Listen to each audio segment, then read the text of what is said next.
Welcome back to another episode of The Hardcore Casual with your boy, Base the Kid. As always, please like and subscribe, share with a friend, colleague, relative, associate, enemy, any and all in between. It's appreciated. We're at that 1300 and change mark right now.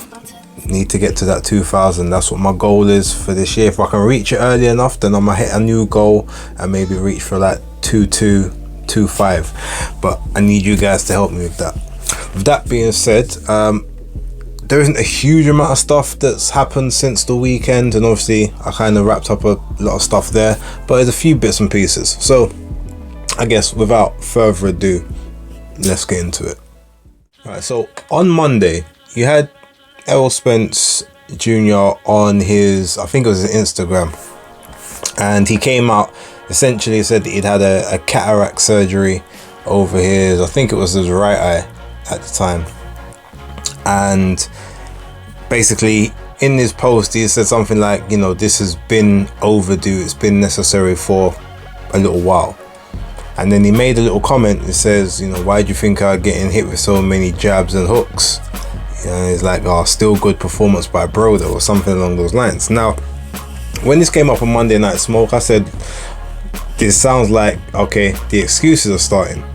And, you know, it was weird because in his mind and for everything that he has done up from July, he hasn't made any excuses about the fight. But then Lineal Ray, shout out to Lineal if he does watch any of these videos, put it in a different perspective and said, well, maybe it was just him, like, you know, clowning, having a bit of banter, because, you know, like, he hasn't made any excuses before. He said he's going to give him some grace on this one. So I said, all right, fair enough. But then when I read it, because I'd only heard it, I hadn't actually seen it on the page. When I read it on the page with the little side eye emoji as well, I was like, nah, he definitely is using this as an excuse, because he said this has been past due. And the thing what then says to me is, okay, well, you say that this has been the situation for God knows how long, but it's past due. Well, we know obviously what happened with the car accident, we all get that, but you've got that, and then you had the Danny Garcia fight. Was there a cataract there? Okay, then you had the Ugas fight. Was there a cataract there? Because in that fight you actually had to go and get eye surgery before that one because something had happened with your eye, right? There was a cataract or some kind of something was missing. He had to get the surgery. So if that's the case, why was this time any different? You saying, oh, well, why do you think I was getting hit with so many jabs and hooks? Is that because the level of competition you've been fighting beforehand was that poor that it didn't matter, that maybe your eyesight wasn't 100%? Or is it just a case that, well, nothing was wrong with your eyesight on the night, maybe something happened afterwards and they said, yeah, it's probably right for you to get this corrected now? But from what I've been told, they do very extensive tests on your eyes prior to you going into a bout, and if they don't like the dilation, if they don't like what they see and the responses that the eye makes, they don't clear you to fight. Especially not in somewhere like Vegas in Nevada. So is it something that happened prior to that fight and he was allowed in the ring, you know, basically as a handicap fighter, which would be very irresponsible of the commissions and therefore probably illegal, and then you would maybe have a case to answer, although then they would say, well, why did you go in the ring, compromise with your vision of all things? Okay, is it something that maybe happened in doing some training or something that's just recently flared up and he's going to get it done? Because ultimately the fight happened in July. July was nearly 7 months ago now by this point, 6-7 months ago. He's a millionaire. as he put on X and Twitter, you know, he's the one trick he had is, you know, got his kids through college, like basically retired both his parents, had his passport full of stamps. So you've got money. So this surgery ain't something you gotta wait on the NHS for, like in the UK. Like you probably go private. You've got medical insurance. So to me, the whole thing reeks of, yeah, it's an excuse, and it's an excuse to start the process to possibly get this fight back. Now, I did see something, I don't know if it was correct, and this was actually from Terence Crawford. I saw it in the thumbnail of a video where Terence said, okay, cool, well, we have the rematch at 147, seeing as it wasn't the weight that was a problem, it was your eye. And when I saw that, I said, okay, if that's actually what he said, that's a checkmate move right there, because you've been talking about killing yourself to make 147 for a longest time. Derek James, to credit, he said that it was nothing to do with the weight, that wasn't the problem. So is he alluding to the fact there was an eye issue? And if there is, okay, cool. So now the fight's going to be back at 147. Is that really where you want to go? Outside of that, if you recently just had this eye surgery in January, like from what I know about these rematch clauses, they have 6 months to be, you know, to be activated and to be, you know, enforced. So you have to, I believe, activate it within 6 months, and then I think you have to be in the fight within 90 days after that, or you can have up to 6 months from the moment you activate it up until the time you step in the ring, unless both sides agree an extension or something like that. I'm not 100% sure exactly how it works, but I do know there's normally some kind of 6 month caveat in there. Well, 6 months has come and gone since the time of the first fight. Basically, by this Saturday, that'll pretty much be 6 months over and out. So if you've just had eye surgery now, well, when are you going to be able to get back in the ring and start sparring or whatever? That's going to at least be 3-4 weeks from now, because the eye has to heal, which only takes sort of 2-3 days, maybe a week. But then you're not going to just want to put impact trauma on it straight away. You're going to want it to strengthen up and take its time. So then you got that. Then you've got to do the long 8 to 9, 10 week camp. So realistically, we ain't looking for this fight until May, if it's going to happen.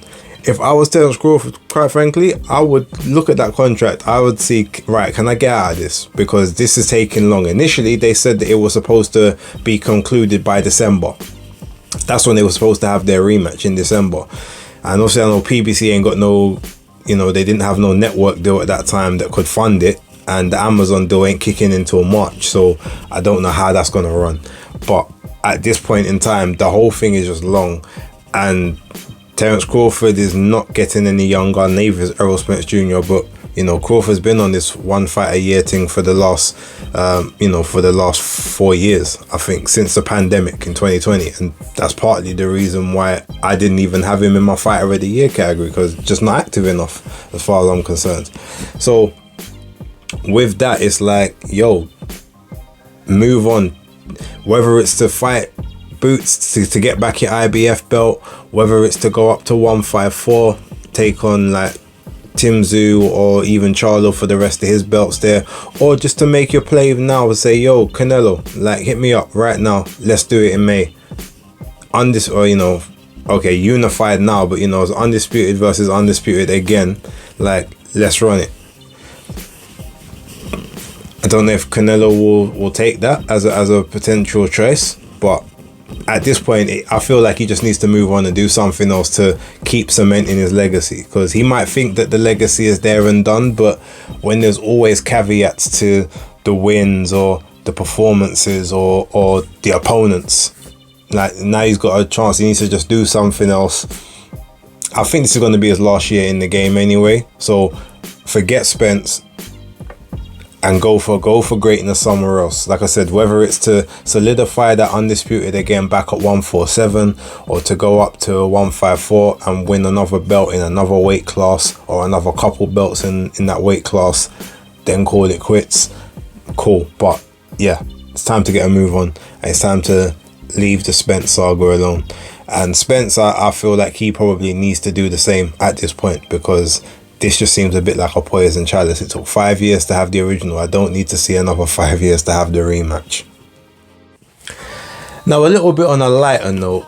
So, I haven't listened to the entire audio, but Ohara Davies came out earlier on today and basically said that the reason why he lost the fight to Ismael Barroso was because he hadn't been able to sort of sleep properly. He'd been having very late nights in the casino hotel, like 4 a.m, not really being able to get to sleep until after 4 a.m, etc, etc. But the reason he gave is because they were pumping extra oxygen into the hotel, thus extra oxygen into the rooms, which was keeping him awake.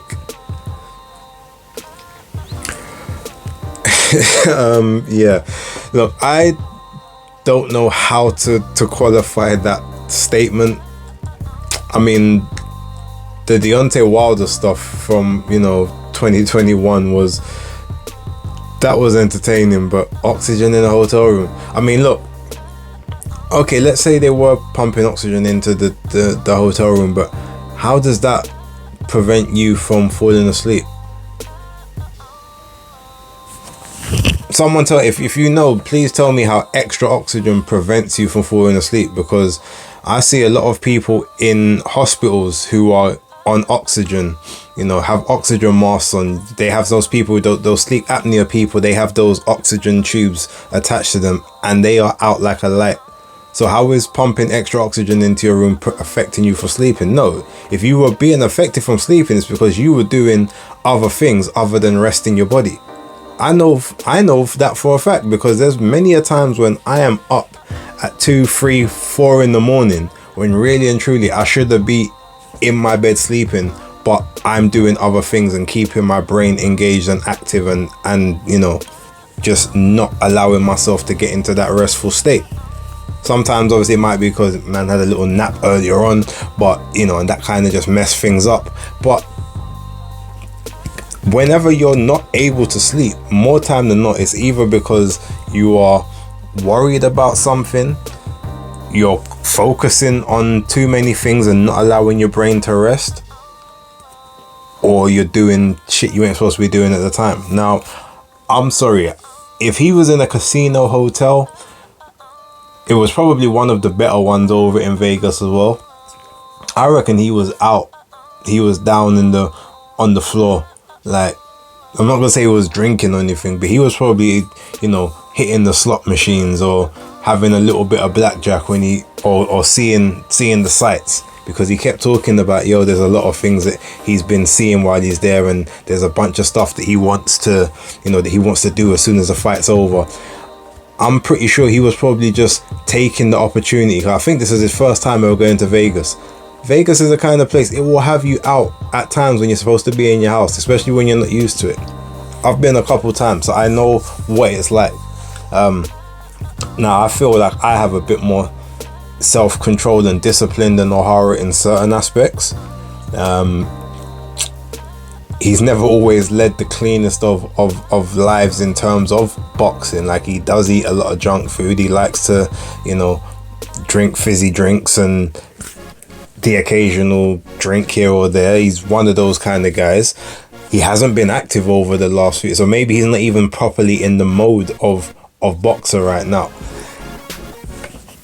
I'm not even here to shit on him or crack huge jokes about this one, but I think he might be back over in the UK now. I think it is time to, maybe see a therapist, go just get maybe he needs to get a new brain scan. Certain things need to be checked, because that's very much sounds like at this moment in time, like his mental health or his coping mechanisms could be a bit compromised, and I feel as if he just needs to get checked out to make sure that he's okay, because them kind of excuses, I know you have to rationalize the losses somehow, but like, that's out there on a different level. And yeah, I don't know where we go with that one, but leave your comments down below and let me know what you think.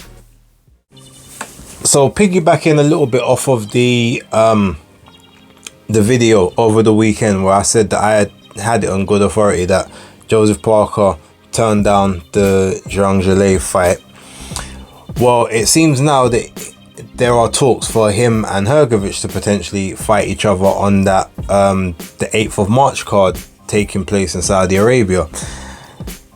Now that's a very interesting fight, to be honest. And if it happened, I'm guessing obviously Hrgovic being that mandatory for the IBF, if Parker was to win that, then that would, I assume, put him into not the mandatory slot, but I feel like that mandatory, the 1 and 2 slots will probably go vacant again, and then it would be between Parker and Joshua to basically be in the, you know, to go into the slot for the mandatory, or to fight for that vacant title. I mean, he did say he was kind of interested in rerunning that Joshua fight, so that would be interesting on that side, and that would actually be a pretty good fight. The problem is though, Joseph Parker is definitely a person that like gets low on the chest, dips his head down and tries to sit on the chest, or tries to smother your work on the inside. I can just see Filip Hrgovic's eyes lighting up when he sees the back of Joseph Parker's head. Every time Joseph Parker dips in and dips onto the chest, I can see Hrgovic just saying, let me hit that spot right there. Because we all know I've called him the rabbit punch specialist at this point, and Parker, especially if he ever throws himself out of position, he is going to give Filip Hrgovic every single opportunity he can to target the back of his head, right where his spine meets the skull. I can see it, and I can just see he'd literally be like one of them villains, just, you know, the ones that are stroking the cat and they're thinking, okay, well, all right, we're I understand the assignment. That's how he's gonna be looking. I can tell you, he will be there licking his lips with one of those devilish grins, like, ha, is that for me? He'll be looking at it like a present. Oh, thank you very much. I didn't know it was my birthday, but I will take present. That's how we'll be looking at it. And that would be a reason I'd be worried about Joseph Parker in that fight, because his style just lends itself perfectly to Filip Hrgovic doing every single illegal tactic he likes to do in the ring. But outside of that, I think it would be a very fun fight. If it gets made, I'll have to do some analysis on how they've been fighting, how they were fighting before, and then try and figure out who would win. But I know who's fought the better opposition overall. But yeah, there's too many variables for me to have a proper thought process in my head right now. But with that being said, if it does happen, cool. I am interested, and I do still want to know, I guess, who they've got more sort of on mind for Zhang Zhilei, or Zhilei Zhang, depending on how you like to announce the names. I try and do it the same way that the Chinese do, surname first, first name last. But yeah, I mean, look, let me know what you guys think. Am I sort of reading too much into that, or you know, am I calling it right in terms of Filip Hrgovic and his speciality in the ring? But yeah, let me know. And last but not least on this one, so I saw an interview from Teofimo Lopez today, done with Michelle Dre Phelps on the Seconds Out channel, I believe it was, and it was quite a long interview. So I was watching it when I was in the gym earlier, and I mean, look, Teo says some strange things at the best of times, and then he says some just out there wild things at the worst. There were certain things he mentioned in there. I mean, look, I'm not going to go into the whole, like there's only one race, the human race, and then talking about, like, how can I be racist? I said this about the black fighters, but I am a black fighter, even though I'm Spanish, I'm black from the waist down. There's a lot of microaggressions in there, and some stuff I don't really want to talk about as such. When I listened to it, I was like, yeah, you ain't doing yourself any favors in this one. But what I did kind of want to think, what I wanted to sort of bring out of this was, there was 2 points he made that I was like, all right, yeah, I just don't really get where you're coming from here. First of all, he said he's like the only one of these divisions that is like a 2-time undisputed champion. Well, first of all, I'm sorry, Teo. You're not even a one-time undisputed champion. Like, that's factual. The franchise designation was not a real belt. If it was, it would be in every single weight class. The only sanctioning body that called you undisputed, quote unquote, was the WBC. The WBO didn't acknowledge you as undisputed. The IBF didn't, neither did the WBA. You were the Ring Magazine champ, yes. You were the lineal champ, yes. We will give you that. But that in itself doesn't make you undisputed. There was a belt that you needed to collect and you didn't collect that belt. That belt was held by Devin Haney. Regardless of whether you want to call him two-time email champ of the world or whatnot, the fact is he was there. He even offered you the fight and you ain't take the fight because you decided to go take the mandatory instead and then lose the mandatory. Like, that's on you. So Devin Haney was the only lightweight undisputed champion, unfortunately. Then, okay, it's a bit unfortunate that Josh Taylor gave up 3 of his belts and wasn't actually beaten in the ring, and he was a legit undisputed champion. But guess what? Once those belts start to get fragmented, he might have been undisputed at that point, but there was time to then those belts had to get collected again.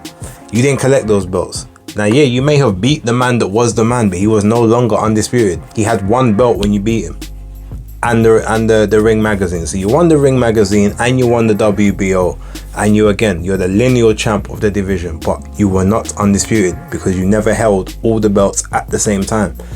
That is what undisputed is. The only time that does not count, and it's a very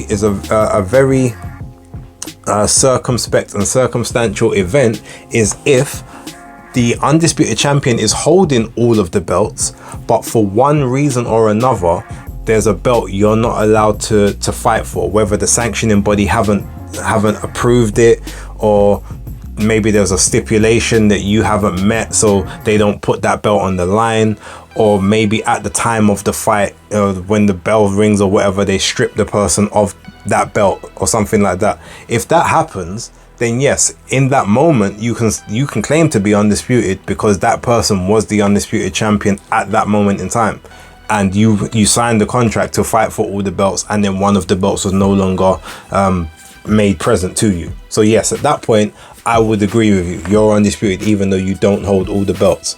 But from the time when you only hold 1 belt in the division and there is 3 other very legit credible champions around, you are not the undisputed because he beat all the guys to become undisputed, but now those belts are scattered. You've got to go and do that work to clean it up to make sure that you can then be viewed that way.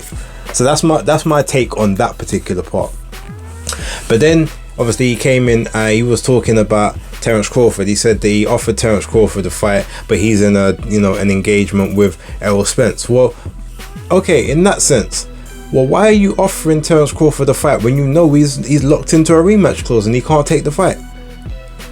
It's a similar way where he goes, and I'm not gonna lie, I kind of got duped by this initially, and maybe I've got this particular information wrong, so I will caveat by saying it may not still be the way I've said. But he said obviously that Subriel Matias called his name, so he sent a contract, and all of a sudden he's got a hand injury. But then Subriel's team basically said, well, you actually knew before you sent that contract that he went for hand surgery, or that he was booked in to go for hand surgery. So it became like one of those clout moves. Oh, well, I'll offer you a contract, but you can't take it because this time, whatever. And they said, well, no, we can't do the fight in February because he's just had hand surgery, but we're happy to do the fight in April. Obviously, by that time, you've got the fight with Jermaine Ortiz, so I get it. But then where is the, to say, okay, well, as soon as I'm finished with Jermaine Ortiz, you're next. June, July, we'll do it in June, or we'll do it in July, or something like that. And now maybe those talks are going to happen after February. So again, I'm not expressly saying that he was just clout chasing, or he did it, he pulled a publicity stunt on that one. But he even said in the interview, yeah, I ain't really retired, it was a publicity stunt. Y'all should have known that. So how, if I know that you're there to do publicity stunts, how do I know that that wasn't a publicity stunt, you offering Subriel Matias an offer knowing that he was injured at the time? or you offering a fight to Terence Crawford, knowing that Terence Crawford is locked in a rematch clause and he can't take it. That sounds very much like when Deontay Wilder said, oh, Usyk ran from him on 3 separate occasions, but every time that he's basically referring to, Usyk was already locked in and signed up to a fight. Well, how did he run from you if he's already got a fight like signed? It's not like, oh, you two's negotiating and then he signed something else. Like, the fight was there and done, and he's in camp, or he's locked into a rematch, and at that point, oh yeah, I wanted to fight him. But then I remember there was a time where Usyk didn't actually have the fight scheduled at this point in time, and I remember I heard him call out Deontay Wilder's name. I didn't hear nothing from Wilder. But as soon as he had a fight signed, all of a sudden, well, well, you see, he's scared of me. He didn't want to make the fight. So, is Teo doing the same thing here? That's what I need to sort of work out. And then, obviously, we look at, he basically said something along the lines of Terence Crawford, like, let's really look at his resume. Like, everybody he beat, like, been compromised. He said Errol Spence had the eye thing. He goes, Jose Benavidez, he got shot in the leg. He had the other guy with the eye, Kell Brook, even though that whole eye incident with Kell Brook happened like 4 years prior. But, okay, cool. And he's like, yeah, so he ain't really fight nobody when they're at their best or anything like that. And I was just thinking, okay, now you might be right on that. Maybe there is a lot of compromised opposition that he fought. Maybe. But then if that's the case, well, didn't you fight a one-armed Vasily Lomachenko who went and had shoulder surgery like what, the day or 2 days after you and him fought for the unified titles at 135 back in what was that, 2020? I mean, that happened, right? He had shoulders, so he had a compromised shoulder. Okay, and then what about Josh Taylor, who is your next biggest win of your career? He coming off of almost 15 months of inactivity and potentially like a loss against Jack Catterall, because almost everyone thought that he lost that fight. So yeah, he may have won it on the scorecards and on paper, but you fought him off 15 months of inactivity and a very, very poor performance before them, when he had actually said he struggles to make 140 and he's gonna have to move up because he can no longer really make it. So if you're saying about Terence Crawford fighting handicapped and compromised opposition, well, what was you doing? And the only reason I bring that up is because to say most time a lot of people say that everyone has got some kind of issue or injury or niggle that they get into the ring with. So if you get cleared to fight, you're cleared to fight, innit? So if I'm not gonna take away the nights that you had against Loma and Josh, because they were great performances. But if you want to do that with Terence, I mean, we can do that with you as well. We could do it with most people. So like I said on Twitter X, like pot kettle. And like I said, he just said some whole other stuff in there. I just need what you guys to know. Well, look, that's my opinions. I feel like he made some decent points on there. He said some very, very unnecessary, distasteful-ish sounding things. And then he just said some really wild, mad, crazy stuff. And obviously, he wasn't this way before the first Loma fight and before the Kambosos loss. I feel like the Kambosos loss is what has triggered a lot of these frailties and these delusions and stuff in his mind. I don't know where it comes from, but I didn't remember seeing any of this before the Kambosos loss, in it. So I feel like that's really played a part in his mentals and stuff and whatnot. But yeah, look, leave your comments down below. Let me know what you guys think. And yeah, I'm gonna leave this one here. I've got a few other things I need to do tonight, but thank you very much for watching. Probably will get basis picks done tomorrow rather than Friday. Those who know. But for right now, it's the Hardcore Casual out.